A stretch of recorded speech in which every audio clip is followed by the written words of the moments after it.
Hi, in this video, we're going to learn more commands that will allow us to get more creative with our Tracy programs. Let's jump in. Tracy has been drawing lots of designs for us, but all of them have been black. We want to bring some color into Tracy's world, and with the color command, we can. Simply type the word color and then a color name in quotation marks inside parentheses. Tracy and her trail will change to that color for all future commands. There are many colors that we can use. This list of acceptable colors can be referenced through the Documents tab in our code editor, so you don't have to memorize them. But there are many more colors past this short list found in the Documents tab. For example, all 12 of these versions of the color blue can be called with a color command. Try any color you wish to see if Tracy knows it. If not, she will not give you an error, she will just default back to black. Another command we can use to change the way Tracy draws lines is the pen size command. We call the phrase pen size and then put a number in parentheses. The number corresponds to the number of pixels in the line, so any number can be used. Any number less than 1 will default to a thickness of 1.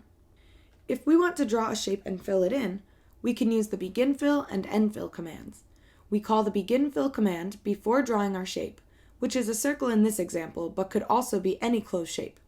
And when Tracy's trail crosses over itself, the shape inside will be filled in with whatever color was chosen. Use the end fill command to stop Tracy from filling in shapes. We've already learned about the circle command, but we haven't gone through all the options we have for dictating the circle shape. We know that our first value in parentheses is the radius of our circle, but we have 2 more parameters we can use. After entering a radius value, we can enter an extent value, which will tell Tracy how many degrees of a circle you want her to draw. If you enter 360, she will draw a full circle. 180 will give you a half or semicircle, and 90 degrees will give you a quarter. The last parameter we can enter in our circle command is a step value. Steps correspond to the number of points in your circle. If you enter a 1 here, Tracy will just draw a dot. If you enter a 2, Tracy will draw a line. If you enter a 3, she will draw a triangle, 4 is a square, and so on. You'll notice that if you put 50 in, Tracy draws a circle, and this is because if the shape has 50 points and has a small radius, it will basically be a circle. In this lesson, we learned a bunch of new commands that will allow us to draw more creative images with Tracy.